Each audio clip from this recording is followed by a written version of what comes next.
काका आणि काकू थोडीकडे लक्ष द्या. लग्नाच्या तुमच्या दोघांनाही खूप खूप शुभेच्छा.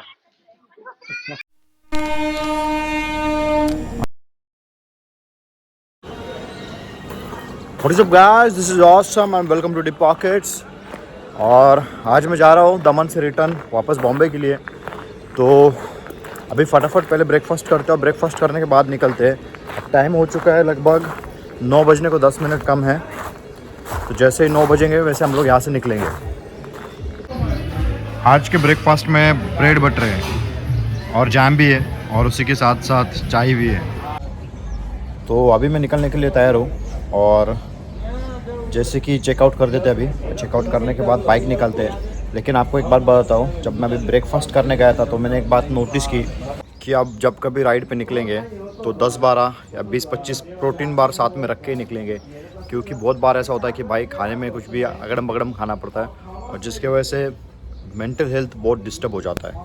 चलो अभी हम लोग रेडी हो चुके हैं निकलने के लिए. बाइक वार्म अप हो चुका है और ये निकले हम लोग दमन से डायरेक्ट अपने ड्रीम सिटी बॉम्बे की तरफ. भाई ड्रीम सिटी बॉम्बे इसलिए कहा जाता है क्योंकि उसने सच में बहुत सारे लोगों के सपने पूरे किए हैं. मैं जब बॉम्बे आया था, आप बिलीव नहीं करोगे, मैं सिर्फ 500 रुपये लेके आया था. डेट है 5 नवंबर 2014. 5 नवंबर 2014 को मैं सिर्फ बॉम्बे में 500 रुपये लेके आया था और आज मैंने करोड़ों किए हैं. ये एक मतलब एक ऐसी बात है भाई जो हमेशा मेरे साथ रहेगी, मेरे परिवार के साथ रहेगी. क्योंकि बॉम्बे में आने के बाद ही मैंने सब कुछ अचीव किया है. जितना भी कुछ है ये सब बॉम्बे की देन है. इसलिए बॉम्बे मेरे दिल के बहुत करीब है और बॉम्बे मुझे और भी देते जा रहा है. और इसलिए मेरा जो डॉग है मैंने उसका नाम भी बॉम्बे रखा है ताकि भाई हमेशा मुझे मेरे बॉम्बे से कोई दूर ना कर सके. ऐसा है. तो भाई फटाफट जाते हैं और हाईवे के ऊपर मिलते हैं. पहले तो मोती बीच का एक लास्ट व्यू ले लेंगे और फिर उसके बाद फटक से निकलेंगे. ये रहा सामने ब्यूटीफुल समंदर. एकदम खतरनाक व्यू आ रहा होगा क्योंकि मैं हेलमेट से देख रहा हूँ तो मुझे बहुत ही ब्यूटीफुल दिख रहा है. वैसे आपको भी बहुत ब्यूटीफुल दिख रहा होगा. तो अभी निकलते हैं यहाँ से सटक से. और भाई अभी स्पीड देखो आप, डायरेक्ट 150 क्रॉस.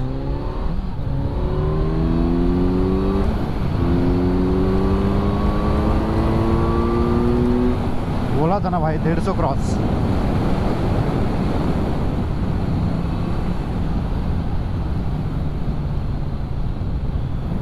ये बाइक भाई एकदम सुपर्ब है. मुझे तो भाई अभी ये बाइक से प्यार हो रहा है क्योंकि इसके पहले मुझे ये बाइक इतना ज़्यादा पसंद नहीं था. मैं मोस्टली ZX-10R पसंद करता हूँ. लेकिन कुछ कारणों के कारण मैंने Z900 लिया था. बट अभी हम लोग वापस बाइक चेंज करने वाले सून. तो उसमें बहुत हाई क्लास बाइक्स यूज़ करेंगे और नेक्स्ट लेवल बाइक यूज़ करेंगे. अभी ये 948 सीसी है लेकिन इसके बाद जो बाइक लूँगा मैं वो कम से कम 1200 सीसी के ऊपर होगी. वैसी बाइक लेने वाला हूँ. तो आप समझ चुके होंगे उसमें, जैसे कि मैं बोल रहा हूँ हायाबुसा के बारे में. और हायाबुसा के अलावा बाकी बाइक से, लेकिन हायाबुसा पहला अपना प्रेफरेंस है, उसके बाद बाकी. गूगल मैप मैंने अभी लगा दिया है क्योंकि हाईवे तक जाने के लिए भाई मैप बहुत ज़रूरी है. रोड मुझे ज़्यादा कुछ याद आ नहीं रहा है क्योंकि मैं घूमने व्यस्त था, रोड देखा नहीं ठीक से. ठीक है चलो अब फटाफट ये ब्रिज क्रॉस करते हैं. और ब्रिज क्रॉस करने के बाद भाई हम लोग नानी दमन से बड़ी दमन में जाएंगे. फिर उसके बाद वहाँ से रूट निकलेगा जो कि सीधा जाएगा हाईवे पे. देखो ये गूगल मैप का यही सीन होता है भाई. बड़े बड़े रोड छोड़ देता है और ये ऐसे जंगल में से लेके आता है. और फिर जब ऐसे जंगल में से लाता है तब भाई इतना दिमाग सटकता है कि क्या बताओ. क्योंकि कोई आजू बाजू में ज़्यादा होता नहीं है. दमन से भाई ये अभी गुजरात वापस चालू हो चुका है. अब दमन में से मैं गुजरात में आया हूँ और गुजरात और महाराष्ट्र का बॉर्डर क्रॉस करके फिर महाराष्ट्र के अंदर घुसूँगा. खुल गया फाटक. अब निकलते हैं उस साइड में. फाइनली हम लोग हाईवे के ऊपर आ चुके हैं. जैसे ही ब्रिज ख़त्म, हाईवे टच.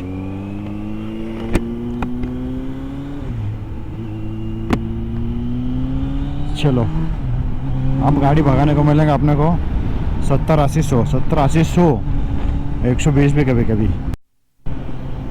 दोस्तों मैं ये सोच रहा था कि दो स्टेट के जो बॉर्डर्स है इंडिया में, वो 2 स्टेट के बॉर्डर्स पर इतना सन्नाटा है, तो सोचो कि देश के बॉर्डर पे कितना सन्नाटा होगा।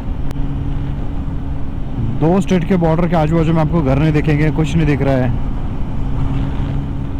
तो सेम इसके साथ भी ऐसे होगा। हाईवे के ऊपर मतलब इंटरनेशनल बॉर्डर से बहुत भाई स्ट्रांग होंगे, वो भी जल्दी देखेंगे। अभी महाराष्ट्र का स्टेट बॉर्डर है वो क्रॉस हो चुका है और अपन आ गए भाई वापस महाराष्ट्र में। घूम के आ गए भाई, घूम के ये आ गए भाई ब्यूटीफुल पहाड़। और भाई इस बार का मैं जो रेनी सीज़न आएगा, बरसात के टाइम पे भाई मैं बिल्कुल मिस नहीं करने वाला हूँ। इस बार बहुत घूमने वाला हूँ, बहुत मतलब बहुत। अभी तो भाई मेरा डर जो था वो स्टेट में घूमने का वो निकल चुका है। मुझे ऐसा लगता था पुलिस बहुत तकलीफ देगी, ये होगा वो होगा, लेकिन जब मैं गुजरात में गया हूँ तो भाई गुजरातीज़ आर वेरी लवली। मुझे बहुत अच्छा लगा भाई। उधर मुझे पुलिस वाले ने सिर्फ एक ही बार रोका था दमन के यहाँ पर, और उन्होंने मुझे सिर्फ एक ही बोला, जो करना है वो करो, लेकिन बाइक का रेस नहीं करना, बाकी कुछ भी करो, everything is legal but race छोड़कर। आपको एक बात बता दो दोस्तों, आप में से बहुत सारे लोगों का सपना होगा कि Z900 लूँ या फिर कोई सुपर बाइक लूँ, ZX10R, हायाबुसा वगैरह से। तो आपको एक बात बताता हूँ कि जब भी आप राइड पे निकलेंगे तो मेक श्योर कि आप यंग होने चाहिए। अगर आप 20 to 30 एज के बीच में है तो खुद को मेंटेन कीजिए। हेल्थ को अगर आपने मेंटेन किया तो ही आप लंबे लंबे राइड्स मार सकते हैं। उसके पीछे के 2 रीज़न है। पहला रीज़न ऐसा है कि आप जब भी कहाँ पर जाओगे तो वहाँ पर आप थका हुआ फील नहीं करोगे। और दूसरी बात तो सबसे ज़्यादा ज़रूरी है, वो है कि आपके जॉइंट्स पेन नहीं होंगे।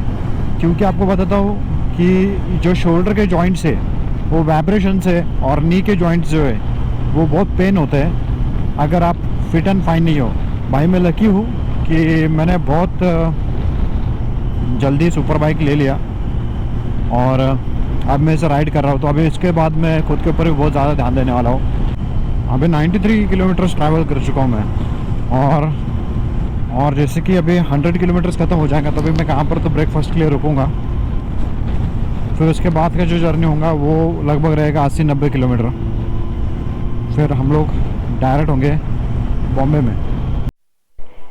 चलो भाई अभी अंदर एंटर करते हैं। भूख तो तगड़ी लगी है। दमन के यहाँ पर आजू बाजू में कुछ दिखा नहीं।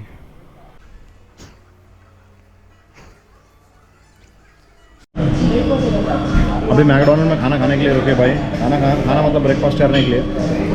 जय का फ़ोन आया था, उसकी शादी है और उसको जल्दी भाई पहुंचना है शादी के लिए ऑब्वियसली। मैं वो भाई अभी कम से कम 50 किलोमीटर दूर, फटाफट रेडी होंगे और फटाफट निकलेंगे यहाँ से, क्योंकि टाइम वेस्ट करना भाई आज पॉसिबल नहीं है। नाश्ता ख़त्म, पैसा हज़म, बाइक रेडी, घर चले हम।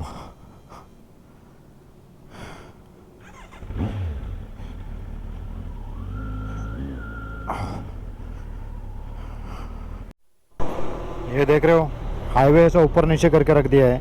आधा अधूरा काम छोड़ देते हैं भाई। ये हाईवे आपको पता है कि पिछले 30-40 किलोमीटर से ना ऐसा ही है, नीचे और ऊपर।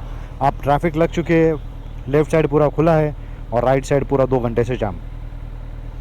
और साला इतना धूप है कि लिमिट नहीं। और ये पूरा पैक पहन के भाई गाड़ी चलाना पॉसिबल नहीं है, और गाड़ी हिल भी नहीं रही पता है एक जगह से। पवई से जा रहे हैं और पवई की इन खूबसूरत बिल्डिंग का अगर वीडियो नहीं बना तो मतलब क्या है फिर पवई से जाके। ए डॉगी इधर उधर देख ही नहीं रहा है। चलो भाई फाइनली दमन से लेकर बॉम्बे तक का ट्रिप ख़त्म हो गया। अभी प्रिपरेशन करते भाई जय के शादी का, क्योंकि उसकी शादी है शाम को 6:30 बजे के आसपास।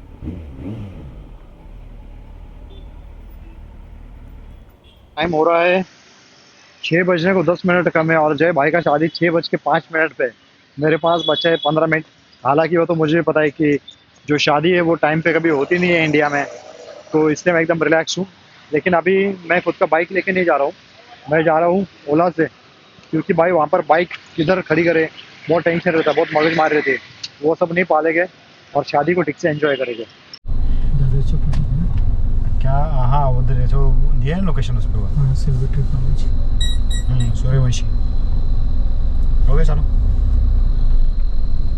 तो गाइस हमेशा भाई गाड़ी चलाना पड़ता है। आज बैठने को मिला है क्योंकि आज मैंने ओला बुक किया है। हालांकि मैंने सुबह ही ओला का जो ऐप है वो डिलीट कर दिया था क्योंकि इसकी ज़रूरत पड़ती नहीं है, लेकिन जैसे सुबह डिलीट किया भाई शाम को वापस मुझे इसकी ज़रूरत पड़ी। अभी टाइम हो चुका है 6:45 भाई, और शादी का टाइम है 6:05 का। अब मैं पहुंचूंगा और ऐसा ना हो कि भाई शादी हो चुका हुआ हो, क्योंकि घाटकोपर से आतक आते आते ही मुझे लगभग लगा 45 मिनट से ज़्यादा टाइम। ये रहा भाई का फ़ोटो शादी का।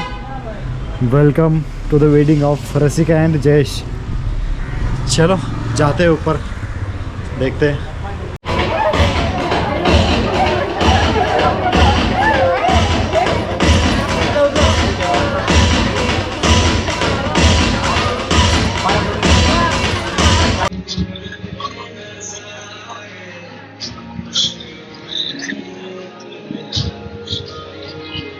काका आणि काकू थोडे इकडे लक्ष द्या। लग्नाच्या तुमच्या दोघांना खूप खूप शुभेच्छा। Thank you very much. तो फाइनली अभी मैं ऑफिस में पहुंच चुका हूँ और आज का व्लॉग यहीं पर करते हैं।